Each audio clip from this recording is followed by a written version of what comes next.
Hey, what is up, Flav City family? Dessi has been really busy lately. In addition to growing a human being in her belly, she has been crushing some amazing recipes on the blog, both sweet and savory. But we have two coming at you in the next 2 weeks that I think you're gonna love.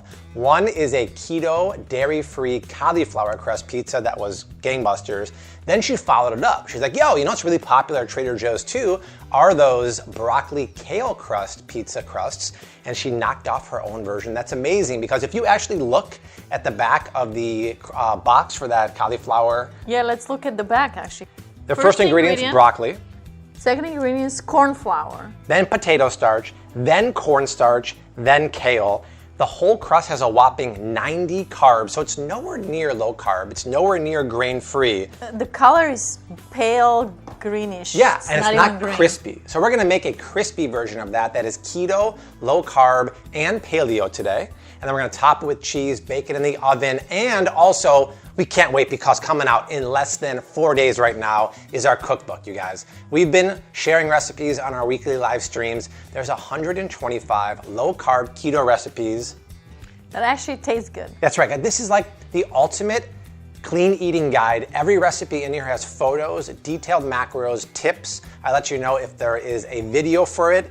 And it's so tasty that you don't feel like you're on a diet. It just feels like clean eating food that will help you lose weight and make you feel better.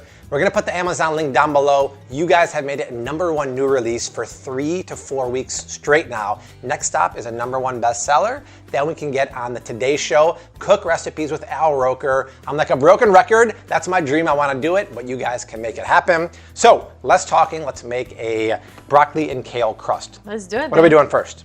So it's important to start out with frozen broccoli. If you can find frozen broccoli rice, I think it's even better. But all we found was just frozen broccoli. And we do that because once the broccoli freezes, the crystals inside the vegetable break down. That's what Bobby told me.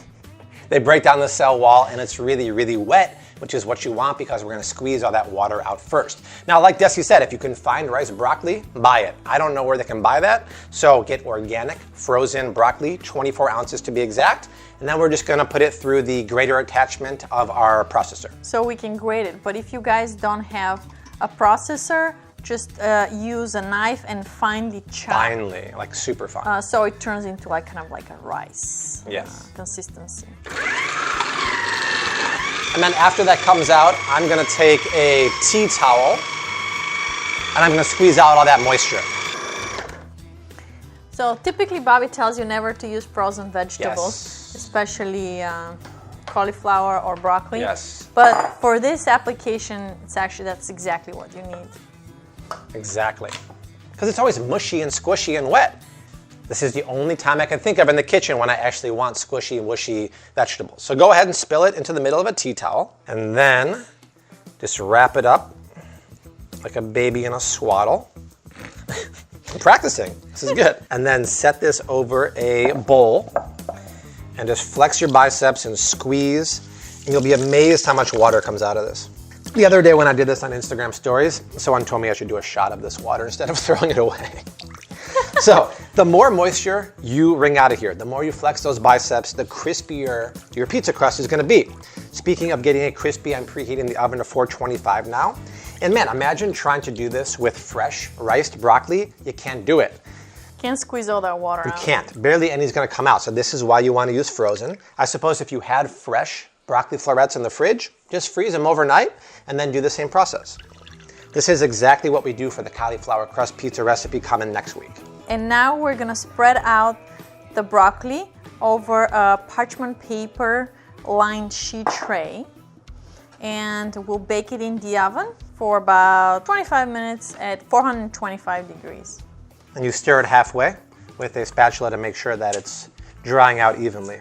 Plus, it not only dries out the broccoli, it gives it this roasted nutty flavor that's really nice. All right, you guys. While that's in the oven, let's do the kale part, which I kind of got a head start on.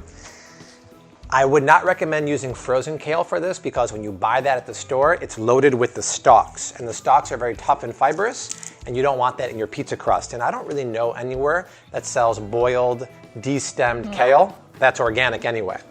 So just strip it off the leaves, and you could do it the normal way, but I love this little kale stripper here. You just put it in the hole and you just rake it off and it separates the stem. So we're just gonna boil these for about 3 minutes in some salted boiling water. Once again, wring out all the excess water and then chop it and then add that to the broccoli when it comes out of the oven. So back here really quick, Art.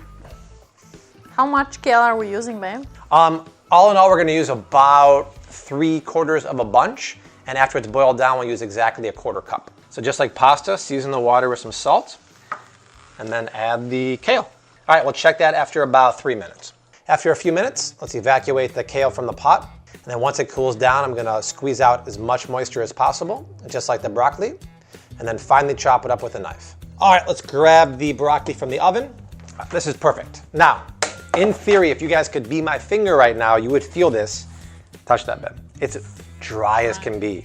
That's what you want. That's gonna result in a really crispy pizza. And see, it's kind of brown and roasty and toasty in spots. Tons of flavor there. So Dessi, what is up next here?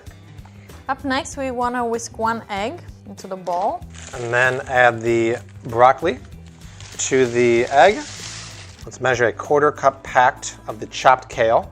Add that to the bowl. Then we need 1/4 cup almond flour and 1/4 cup of flax seeds. Yeah, so these will be our grain-free, keto-approved binders, and one of the few kind of alternative pizza crusts you can find that don't have dairy.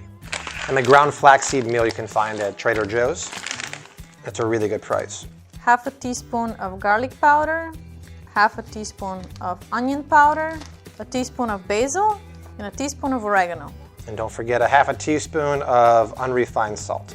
And now we just mix everything together. It might look a little dry to you, but just keep mixing and it's all gonna come together. Yep. So then we'll get that back into a dough. Then this is a Dessi job. You don't want Bobby doing this kind of stuff. We're gonna form it into a nice circle for a pizza, form the edges, and then par bake the crust, and then load it up with pizza toppings and cheese and all that good stuff. Okay, see how it came together? Now we'll just put it on a sheet tray lined with parchment paper. I'm just gonna add a little bit of oil to my hands to make this easier to mold. Babe, why don't you dump this for me on here? Okay. First I'll pack it into a nice round in the middle, and then we'll put another piece of parchment paper on top and use a rolling pin to roll it out. This is nicely rolled out, and now I'll just use a bench scraper to kind of push the corners in a little bit and make a little bit of an edge for the crust. Okay, this looks great. Now we'll just transfer it to a sheet tray and bake it in the oven for another 18 minutes, still keeping the oven at 425. Okay guys, 20 minutes on the dot. This is what you wanna see. It's golden brown, nice and crispy around the edges. And I know little Timmy or your daughter might not like the looks of that, and they might think it's too veggie focused, but as soon as we top it with sauce and cheese and any toppings that you want, good to go. They're gonna scarf it down and ask for seconds. So Dessi, let's make a pizza. Let's do it. So first up, I will add some tomato sauce on the bottom. You can do any toppings you want, of course. Just wanna keep it simple, kind of like margarita style. But not too heavy, right? Not too heavy. You don't wanna pile with too many toppings, like too many veggies that need to cook for a long time. Yeah. If you actually want to put a lot of veggies on top, I would recommend just pre-cooking them first. Yep. Maybe some caramelized onions, caramelized mushrooms, stuff. Yeah. Just cook it and don't go too heavy, otherwise the weight won't support the crust. Right, and I'll top it off with some cheese, some shredded cheese. And next week, I want to give you guys a heads up because the video for the cauliflower crust pizza is sponsored by Sargento.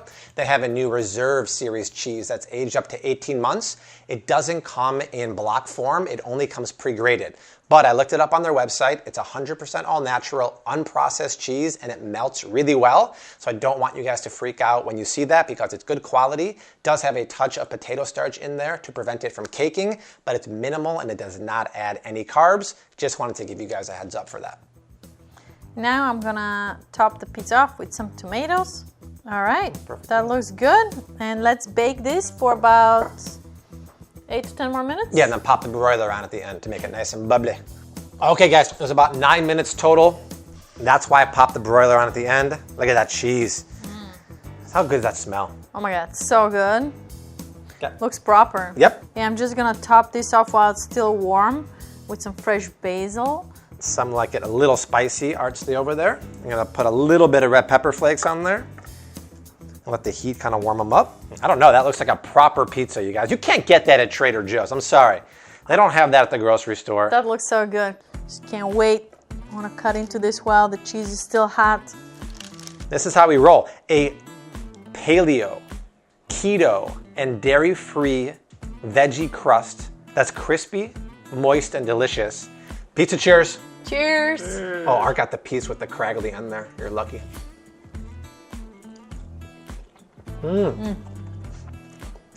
Wow. So good. That's good. Look at the cross section, you guys. The pizza is sturdy, right? It's not like Trader Joe's. It's not wimpy, wimpy, wimpy. It's hefty, hefty, hefty, right? And like I said, can you even taste the fact that it's made out of kale and broccoli? You wouldn't think it's broccoli. No one's gonna know. And dairy-free crust. Grain-free, low-carb, paleo, keto. Guys, the recipe is down below. Also down below is the link for the cookbook. Check it out. Let's keep it a #1 new release mistake. Let's make it a #1 bestseller. Unfortunately, this recipe is not in the book because we just made it up last week, but there's 125 plus more recipes that are low carb and actually taste good. And we would love your support to make this top of the pops. Macros down below, all that good stuff. Share this video. Sharing is caring. I'm gonna talk less and eat more, but we will see you very soon. Until then, hashtag keep on cooking, mad love, and pizza peace. Yeah, this is what we do as soon as the camera stops rolling. Right, Art? We eat. We eat. We savor the moment. Pizza's gone. That's We ate it right. all. Pete, how's the baby approve of that? Baby approved. Lots of veggies in there. That's right. Making baby Flav strong like bull. Art's getting strong like It's bull. my third slice. Well, each of us have 3, so luckily Oh, okay. we're good. I can't get over this, you guys. So tasty. Art, is this pizza or is it not pizza? This is still pizza. This is still pizza. Unlike almond milk. You're a purist, so. Purist. But If Art says it's pizza, it's pizza. it's very pizza. Pizza.